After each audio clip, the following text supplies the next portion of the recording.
Marvel Rivals Hot Takes Week 1 edition. I see too many people talking crazy and making outlandish statements on social media about this game, and it's only Week 1. So, here are some of my hot takes and opinions about the current state of the game. First, and most importantly, we do not need roll queue. I'm just gonna say the quiet part out loud. Y'all need to learn to play more heroes in classes. If you would open your mind, you will find more heroes that suit your playstyle that you can win with, that aren't your usual go-tos, because this game doesn't need roll queue. Becoming flexible is the only way you're going to be able to climb past Diamond. This isn't Valorant or League of Legends. You can't just one-trick a hero up to Eternity rank or higher. The pace and playstyle of any given match fluctuates way too much currently for some of you stubborn Overwatch refugees to sit back on your one-trick hero and refuse to switch off. I have lost several ranked games this week because one stubborn mouth breather refuses to switch to a more productive hero and we straight up lose because of it. PSA to all of my Overwatch refugees and new Marvel Rivals players alike.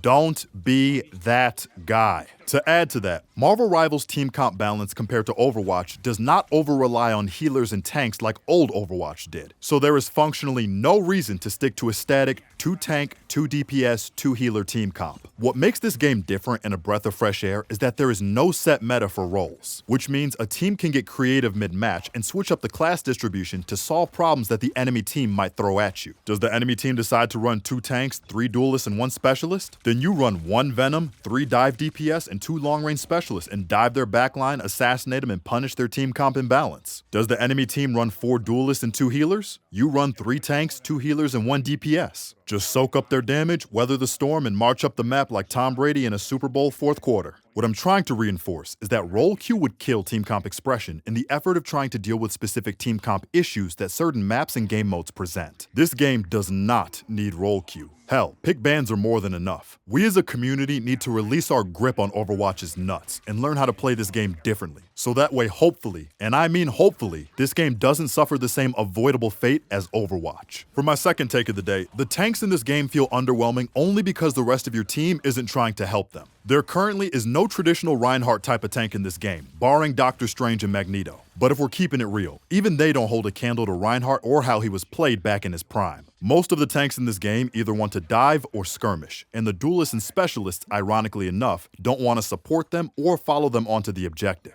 This is the reason why it feels bad to play tanks in the current meta. The tanks can do their job, only if the rest of the team is willing to follow in behind them when they decide to go in, and support them with good DPS and peel when they get the enemy team to dump all their ultimates onto them. Also, unpopular opinion at the moment, but Groot is head and shoulders the best tank in the game if you understand how to abuse his kit. This California redwood tree is overpowered if you manage to get a Rocket or a Jeff riding on top of him. Groot's issue is that he needs a specific team comp to be built around him in order for him to become the most annoying bullet sponge of a tank. Don't get me wrong, dive tanks can be effective disruptors, but Groot's walls when placed well are not only rage-inducing to deal with, he literally controls the spacing and pace of the entire game. Quick side note, Captain America is a better disruptor off-tank compared to Penny Parker and even the Hulk, depending on what map you're on, and I will die on this hill. Third, Adam Warlock is one of the best specialists in the game, but only as a secondary specialist to be paired with another main healer. His revives are too good to be passed up against good competition. A well-timed ultimate from him can resurrect 5 people like old school Mercy. And this absolutely wrecks an enemy team's objective push after they've depleted all of their ultimates in the first team fight. In ranked, especially in the higher elos, Adam Warlock's revives are nothing less than game-changing. Not to mention his burst damage potential with his secondary fire if you manage to land an entire burst onto the enemy's head. Also, Adam is low-key one of the best specialists to help pick off flying DPS because his headshots hit harder than 2000's Ray Lewis. Fourth, Jeff is not the most annoying healer in the game at all. People are just mad that he's capable of getting a multi-man Shark Tua ultimate off, which does allow him to clutch up a game by himself. I myself have been a victim of this, unfortunately. There are way more egregious specialists right now, mainly Mantis, Luna Snow, and Cloak and Dagger. Side note, I think Rocket is one of the worst heroes in the game if there isn't a Groot on your team, but that's a topic for another video. My last hot take for today, and I know a lot of you will agree with this, Wolverine is bad and competitive. He might be bad in general, but that's a different topic for a different day. However, there is one specific buff that can fix him and make him slightly above average, and that is that he needs lifesteal.